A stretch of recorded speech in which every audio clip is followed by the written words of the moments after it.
Hey there, good people. Welcome. So today I wanted to share with you some of the things I'm doing to advance my career and that have helped me so far along the way to become executive leadership. As I've discussed before, one of my bigger goals this year is to focus on my career.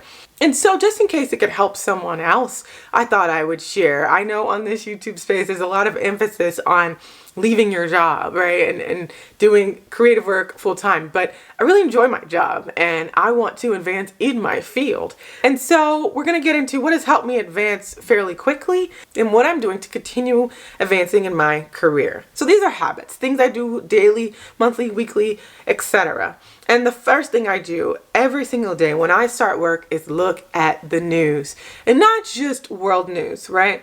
Whether you're working for yourself, whether you're working with someone else, what happens in the world really does affect your work. So it's really useful to know what's happening in world news, but also local news. What is happening that will affect your life, your job, etc. And lastly, industry news. And I think that's one people forget to look at every morning. I look at what is happening in my industry. I'm subscribed to a few different journals and news outlets for information in my industry. And I read that every single morning. Between the three, it takes about 30 minutes. First thing, I just sip my tea and I learn what's happening. Why is this important? If you are an exec in the organization, people just assume you know what's going on in the world. And if you don't, leadership says maybe you're not ready for leadership. I mean, I think COVID has really shown that what's happening around really does affect your everyday life. Working in the arts field, I mean, come on. This pandemic has definitely changed the face of what we are able to do, no matter your level, whether you're a freelancer, whether you're an admin, whether you're the face of the organization.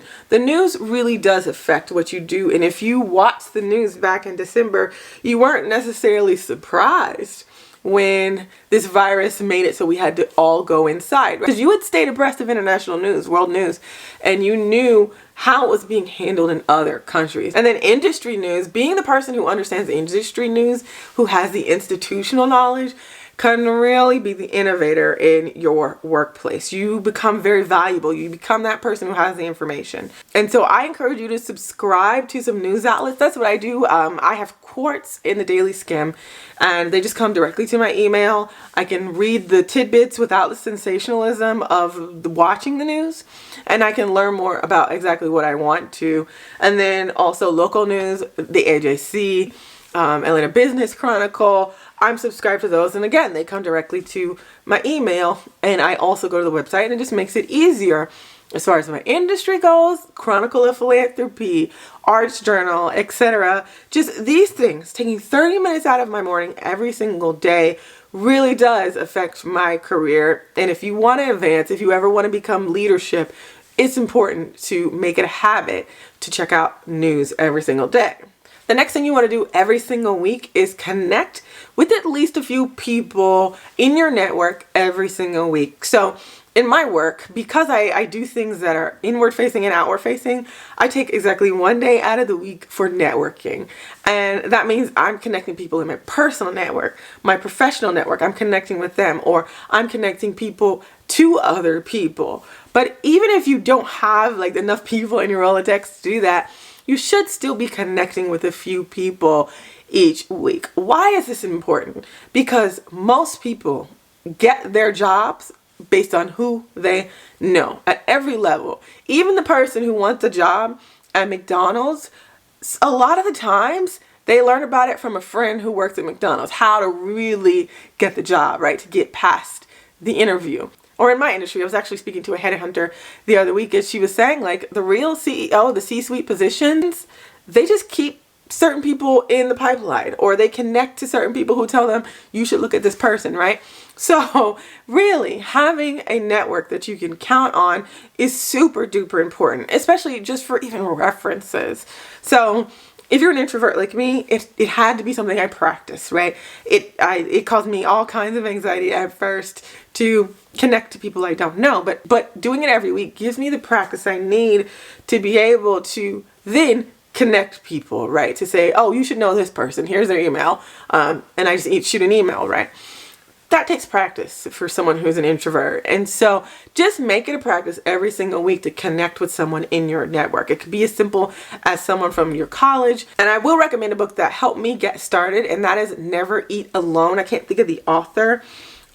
Keith Ferrazzi, I think is his name, but it has so many good gems in it to help you figure out how to become a connector, to network. So if you need a little help in that area, I really encourage you to read that book.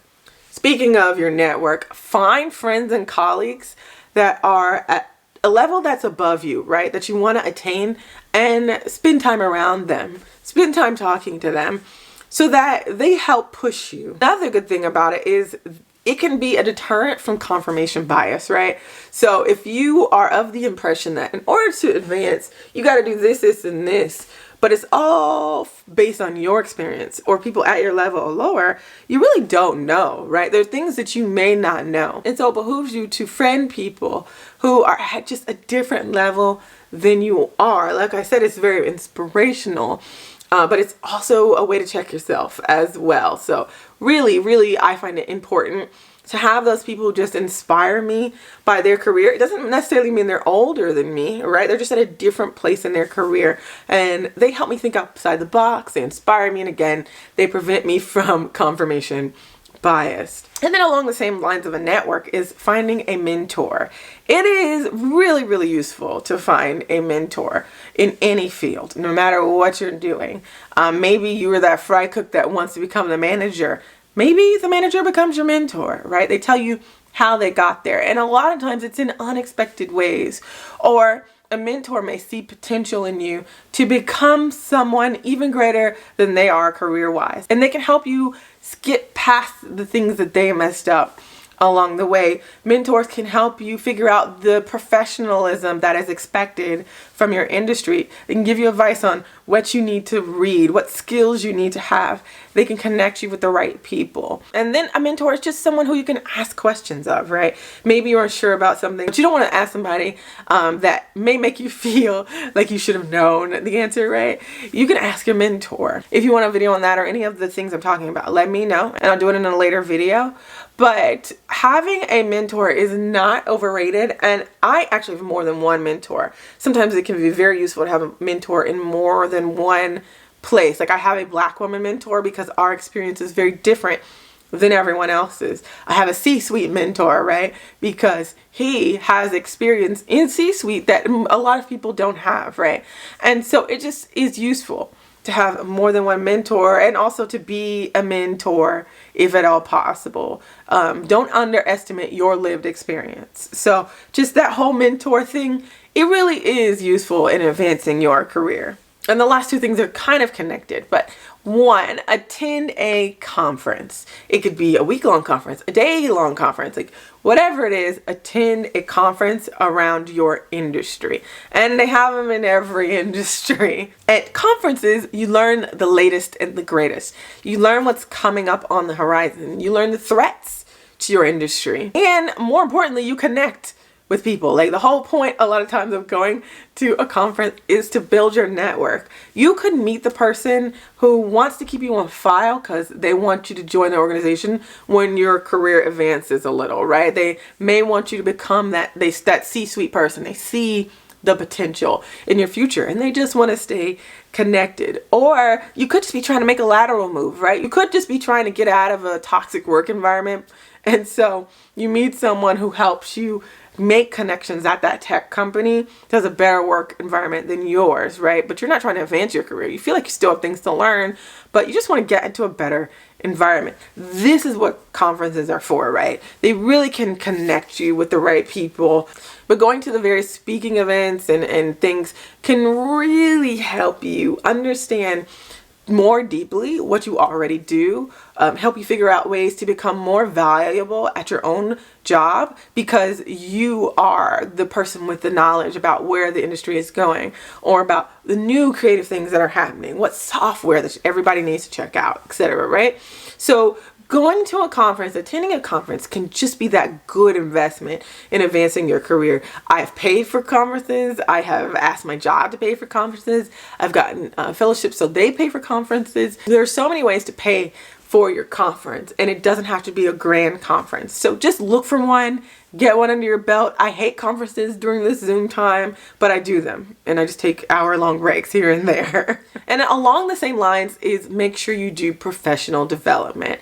There's professional development in almost every field. And it could be development for various reasons, right? You could be trying to further your knowledge on a particular program. You could be trying to get a certificate, like for the fundraising profession, that's the CFRE, right? You could be trying to become that expert on a particular thing so that you can get a raise, right? That is advancing your career. You don't have to necessarily switch positions. You don't have to get a title.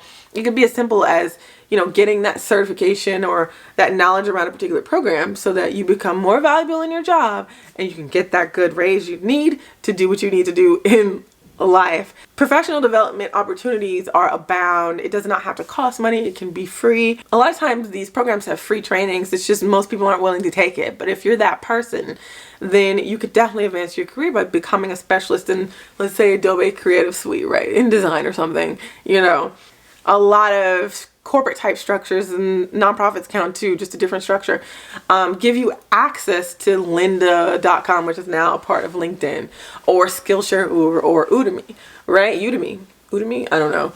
But look for those opportunities for professional development. They will provide you with skills and information you need to advance your career in one way or another. So that was probably a lot, but I just wanted to go ahead and give you a list. If you guys want me to go deeper on any of this information, if you want more book recommendations, etc., y'all know I love a good book and I'm a fountain of knowledge, so I will be happy to share. Just let me know in the comments below. And if you enjoyed this video, help a sister out by letting the ads run at the end of this video. And until next time, be well, be safe, and find a bit of joy in every day. Bye.